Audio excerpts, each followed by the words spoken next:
And joining me now, we have Democratic Congresswoman from California, Sara Jacobs. She is a member of the House Armed Services and Foreign Affairs Committees.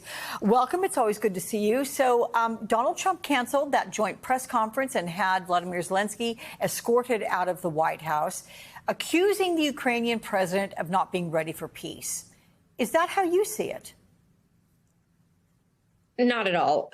I think what we saw in the Oval Office was a shameful display of the supposed leader of the free world siding with an authoritarian over a democracy. And honestly, I think Ronald Reagan and John McCain are turning in their grave right now to see that this is what has come of the Republican Party. We know that negotiations are important, and I think we all want to get to a just and lasting peace. But to do that, we need to make sure the Ukrainians are in the best possible position to be able to negotiate a peace that will actually last. Instead of what I'm concerned this will be, which will be a giveaway to Vladimir Putin, who will then just use the time and re-invade Ukraine when he feels his military and economy are stronger again. What about, could this be some kind of public pressure campaign on Zelensky to get a better deal for the United States? If this was a negotiation between the United States and the Ukrainians, maybe. But the fact of the matter is, this is a negotiation between the Ukrainians and the Russians. And, you know, Alex, I used to work in international conflict resolution.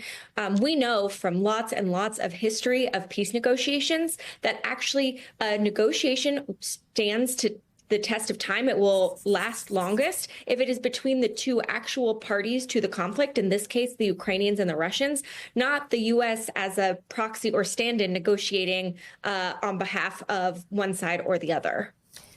So some of your Republican colleagues who had hoped for a better meeting and improved relations with Kyiv, they are now publicly scolding Zelensky. Here is Senator Lindsey Graham 2 weeks ago and then after yesterday's meeting. Listen up. I want to tell you and your people, you're the ally I've been hoping for all my life. Not one American has died defending Ukraine. You've taken our weapons and you've kicked their ass. And I'm very proud to have you as our ally. So, what do I think? Complete, utter disaster. What I saw in the Oval Office was disrespectful, and I don't know if we can ever do business with Zelensky again. He either needs to resign and send somebody over that we can do business with, or he needs to change.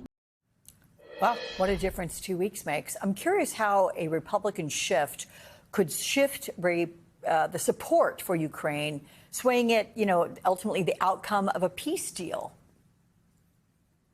You know, it's so interesting because it's these very same Republicans that were hammering President Biden because they didn't feel like we were giving Ukraine enough support fast enough. And now, as soon as President Trump pulls this, their tune is suddenly changing. And so I think this is incredibly in bad faith. I think it's clear that Republicans are more worried about Donald Trump than about standing up for our values and freedom and democracy around the world.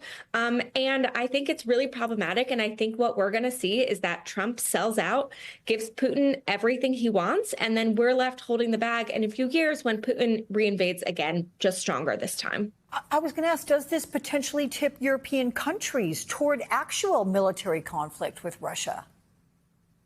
I mean, it's really possible, right? We're seeing a lot of the Europeans talking about what they feel like they need to do now that they can't count on the Americans to step in. I think, some of that is a positive. We need to see Europe step up. They have stepped up a lot in supporting Ukraine. But I am worried that without, if they're not confident the Americans will be there, that we're going to start to see a lot more conflict in Europe because really, the international system that we put in place after World War II that says that territorial aggression can't be rewarded, that, this is not how we do things, that's really what has held the peace in Europe for all this time. And we're seeing that disintegrate.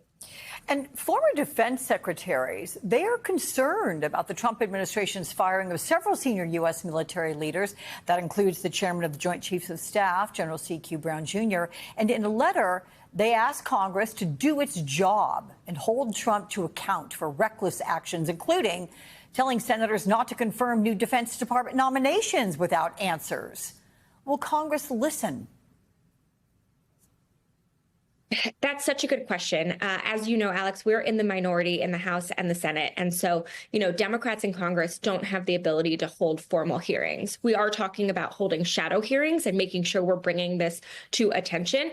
And I do think the senators have a lot more leverage and should be putting more pressure on this, because while we're all talking about President Trump firing the top military generals and admirals in each force, he also fired the top lawyers in each force. These are the people who decide if things are consistent with international law of war, decide if an order is lawful or not. And I think, to me, this firing of the top lawyers is actually the really, really dangerous thing, because we're going to see that's really how Trump is trying to overly politicize the military and be able to push through anything he wants without the checks on what is actually legal, both domestically and internationally. Yeah. On another note, you've spoken out against a Pentagon memo this week announcing it'll force transgender troops out of the military within 60 days unless they are granted a waiver that shows there was compelling government interest in retaining the service member that directly supports warfighting capabilities. And then there's the caveat: they have to have never transitioned to the gender they identify with, and have to offer proof that they've been stable for 3 years, 36 months technically, in their biological sex. What are your concerns here? So let's be clear, this waiver is fake because there is a clear national security interest for keeping all of these service members. So one thing to note is that in the first Trump administration, his trans troop ban was just about people coming into the military, that you couldn't recruit people who were trans. Now they are actually kicking out the thousands of service members who are currently serving who are trans. That means we are losing thousands of service members who have years and years of experience. Many of these are senior enlisted folks who have deployed multiple times, have very specific training and capabilities. I was talking to someone who was one of the only civilian evacuation people in her unit. I was talking to another one who worked in the special warfare unit doing very specialized training. To replace the kinds of talent that we are going to lose, it will take 20 years and billions of dollars. And that is not good for our national security. These are folks who have already met all of the requirements to serve. Already, if you cannot deploy for over a year for any reason, you have to leave the force. These folks have met that requirement. And the military has spent 6,000 times more on training these people than on any medical care that they have given to trans troops. And so to me, this is short-sighted and incredibly bad for our national security. Okay. California Congresswoman Sara Jacobs, always good to see you. Thank you so much.